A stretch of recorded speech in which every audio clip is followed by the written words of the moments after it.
Sexta-feira da Paixão do Senhor, Tríduo Pascal. Em nome do Pai, do Filho e do Espírito Santo. Amém. Amados irmãos e irmãs, desde a celebração da Ceia do Senhor, que ontem participamos ao cair da noite, acompanhamos nosso Senhor durante todo o seu percurso, até a crucifixão e morte, que se dará na memória desta Sexta-feira da Paixão. Durante o inteiro dia de hoje, vivemos um tempo de profunda oração, vigília, abstinência e jejum, acompanhando nosso Salvador, que tomou a decisão de amar-nos até o fim. O Pai que entregou tudo em suas mãos. Jesus se levanta e avança diante dos discípulos, diante do mundo, para oferecer-lhes a salvação. Ele tem todo o poder em suas mãos, mas não age com prepotência, nem com força, não quebra a cana rachada, não apaga o pavio que ainda fumega. Ele não veio para condenar, mas veio definitivamente para salvar. E o Senhor oferece todas as suas dores e sofrimentos pela salvação de todos nós. Aqueles que ainda relutam, como Pedro, para aceitar a vontade de Deus em primeiro lugar em suas vidas, até aqueles que ainda sentem medo de seguir Jesus, como Nicodemos e José de Arimateia, que veremos hoje na celebração da Paixão do Senhor, que farão um passo à frente diante de todo o sinédrio, diante dos judeus e dos romanos, até Judas, que havia se perdido em franca e verdadeira inimizade contra o Senhor. Por ele, pela sua conversão, o Senhor também oferece o seu sacrifício, e o oferece por todos aqueles que o acompanharam desde o início e que o acompanharam sem jamais o abandonar, como sua Santíssima Mãe. Por todos ele oferece um sacrifício de reconciliação. Por todos ele oferece sua própria vida. Por todos ele oferece tudo o que o Pai lhe entregou. E através da obediência e da completa humildade, irá salvar a inteira criação. Quando meditamos sobre a paixão do Senhor, podemos contar com a ajuda de alguns grandes santos dos primeiros séculos e do início da Idade Média, que nos trazem leituras e meditações espirituais de grande valor para esse momento. Hoje é um dia especial para nos dedicarmos à oração, à leitura do Evangelho de São João, especialmente do versículo 13 ao versículo 17, acompanhando a intimidade de Jesus com seus discípulos, as últimas palavras deixadas pelo Senhor e em seguida, quando o Senhor ingressa no tempo da paixão, que são os demais capítulos de São João, até a morte de nosso Senhor. São Narcés, patriarca armeno, irmão da Armênia, que nos traz uma palavra muito significativa, usando a imagem da árvore da cruz e a árvore do jardim do paraíso, vai nos apresentar uma relação com Jesus que nos faz meditar sobre a cruz do Senhor e sobre a sua entrega para ser crucificado. Escreve São Narcés: ao contrário da árvore que gerou a morte, plantada no meio do paraíso, tu levastes aos ombros, ó meu Senhor, o madeiro da cruz e carregaste-o até o lugar do Gólgota. Conforta a minha alma caída e dilacerada no pecado, sob carga tão pesada, ver o seu gesto de amor e de compaixão. Conforta, graças ao jugo suave e ao fardo leve da cruz que o Senhor mesmo me propôs. Recordá-los ao ver-te carregá-la traz ao meu coração esperança e paz. Na sexta-feira, às 3h, o dia, como nos fala a tradição, que o nosso primeiro pai, o primeiro homem, foi seduzido e levado ao pecado, tu, Senhor, fostes pregado na cruz, ao mesmo tempo que o malfeitor e o ladrão, que foram também pregados ao seu lado. Tuas mãos, ó meu bom Jesus, que haviam criado a terra, estendeste sobre a cruz, ao contrário das mãos levianas de Adão e de Eva, estendidas para a árvore da qual foram colher a morte. Tu estendeste sobre o madeiro da morte a mão que nos trouxe o fruto de vida. A mim, pecador como eles, e até muito mais do que eles, eu devo dizer, tu me perdoas, Senhor. Os delitos que já cometi, como já lhes perdoastes na região de onde foi banida toda a esperança, agora sou eu que espero, na esperança do olhar de vossa cruz, o perdão de meus pecados, que me arranque do lugar da sombra da morte e me traga para junto de si. Com a tua subida à cruz, apagaste, Senhor, toda a transgressão humana, e ao inimigo de nossa natureza, nela cravastes para sempre a condenação eterna. Fortalece-me, Senhor, sob a proteção desse santo sinal, a vossa cruz bendita, sempre vencedor. E mal ela apareça no Oriente e suba diante de nós, ilumine com a sua luz meu coração e todas as coisas, ó cruz bendita do meu Senhor, banhada por seu sangue precioso, que me trouxe a vida, que purificou os pecados escarlates, deixando-me novamente branco como a neve. Ao ladrão que estava à tua direita, abristes, ó meu Senhor, as portas do paraíso. Assim te lembres de mim, eu te peço, quando vieres na realeza de teu Pai e encontrar-me em sua presença.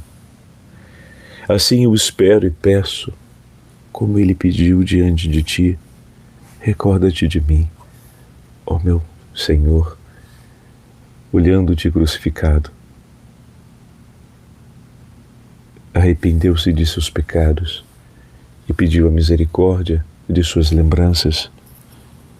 Ao olhar para sua cruz, Senhor, que eu hoje tenha coragem de pedir ainda mais, perdoa-me, Senhor, e chama-me para junto de si. Assim, eu próprio possa um dia ouvir proclamar dos teus lábios, ó justo juiz, que no dia da glória se levantará diante de nós. Hoje mesmo estarás comigo, filho meu, no jardim que um dia fostes criado para ti, tua primeira pátria, e lá tomaremos a refeição. As palavras são lindíssimas de São Narcés, falando sobre a cruz do Senhor e meditando a dignidade da cruz. Hoje a Liturgia das Horas também nos reserva uma palavra que, além de nos trazer a meditação sobre a cruz, e essa meditação de São Narcés eu trouxe para vocês, para que a gente prepare a nossa ida diante da cruz do Senhor para venerar a cruz de Cristo e fazer o beijo à cruz do Senhor durante a celebração da tarde. Agora trago para vocês uma última meditação, essa de São João Crisóstomo, bispo. Estamos no século IV e ele fala sobre as catequeses a respeito do poder do sangue de Cristo. Hoje, o Senhor está derramando o seu preciosíssimo sangue. Todo ele, assim como ele esvaziou as jarras para limpar os pés dos apóstolos, para purificá-los, esse era o gesto cumprido na noite de quinta-feira, agora, como ânfora de Deus, ânfora do Pai, ele se esvazia, derramando completamente seu sangue. Esvaziou-se de si mesmo, como vai dizer São Paulo, mas agora de maneira única, de maneira singular, esvazia todo o seu sangue, derramando para salvar o mundo inteiro de seus pecados. Escreve São João Crisóstomo: queres conhecer o poder do sangue de Cristo, derramado para purificar-nos e para livrar o mundo inteiro do pecado? Voltemos às figuras que profetizaram esta oferta e recordemos a narrativa do Antigo Testamento que nos diz: imolai, assim escreveu Moisés, um cordeiro de 1 ano e marcai as portas com o seu sangue. Que dizes aqui, Moisés, ao povo de Israel, no livro do Êxodo? O sangue de um cordeiro tem poder para libertar o homem dotado de razão? É claro que não, meus irmãos. Não porque é sangue, mas por ser figura do sangue do Senhor. Por isso tem poder. Se agora o inimigo, ao invés do sangue simbólico aspergido nas portas de um cordeiro simples, animal, imolado, vir brilhar nos lábios dos cristãos, nos lábios dos fiéis, porta do templo dedicado a Cristo, o sangue verdadeiro do Senhor glorioso, fugirá ainda mais para longe. Queres compreender mais profundamente o poder desse sangue? Eu lhe conto. Repara de onde começou a correr esse sangue bendito e de que fonte ele brotou para nós. Ele começou a brotar da própria cruz e a sua origem foi o lado do Senhor. Estando Jesus já morto e ainda pregado na cruz, diz-nos o evangelista, um soldado aproximou-se, feriu-lhe o lado com uma lança e imediatamente saiu água e sangue. A água como símbolo do batismo, o sangue como símbolo da Eucaristia. Da cruz do Senhor e do seu lado aberto jorrou o sangue que foi derramado sobre nós, que recebemos a cada Santa Eucaristia. O soldado, transpassando-lhe o lado, abriu uma brecha na parede do Templo Santo. E eu e você, recordando um enorme tesouro, alegramo-nos por termos achado riquezas extraordinárias ao olharmos a fenda sobre aquela parede santa. Assim aconteceu com este cordeiro. Os judeus, lá atrás, no Êxodo, mataram um cordeiro. Mas eu e vocês, nós recebemos o fruto desse sacrifício. De seu lado, escreveu-nos João, no Evangelho de hoje, saiu sangue e água. Não quero aqui, querido irmão, ouvinte, que trates com superficialidade o segredo de tão grande mistério que o Evangelho nos apresenta.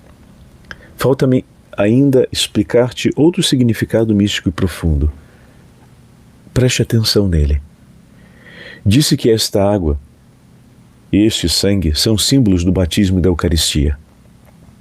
Foi destes sacramentos que nasceu a Santa Igreja, pelo banho da regeneração, da água, e pela renovação do Espírito Santo, isto é, pelo batismo, e pela Eucaristia, que brotaram do lado de Cristo. pois Cristo formou a igreja do seu lado transpassado. Assim como do lado de Adão foi formada Eva, sua esposa. Adão, no sono, teve o seu lado aberto, e dele Deus constituiu Eva. No sono da morte, Jesus teve o seu lado aberto, e dele irá constituir a igreja. Por esta razão, a Sagrada Escritura, falando do primeiro homem, vai usar a expressão no livro do Gênesis, osso dos meus ossos e carne da minha carne, que São Paulo refere aludindo ao lado de Cristo. Pois assim como Deus formou a mulher do lado do homem, também Cristo de seu lado nos deu a água e o sangue para que surgisse a sua amada esposa, a igreja. E assim como Deus abriu o lado de Adão enquanto ele dormia, também Cristo nos deu a água e o sangue durante o sono de sua morte. Veja, caro irmão, como Cristo se uniu à sua amada esposa. Vede com que alimento Ele nos sacia.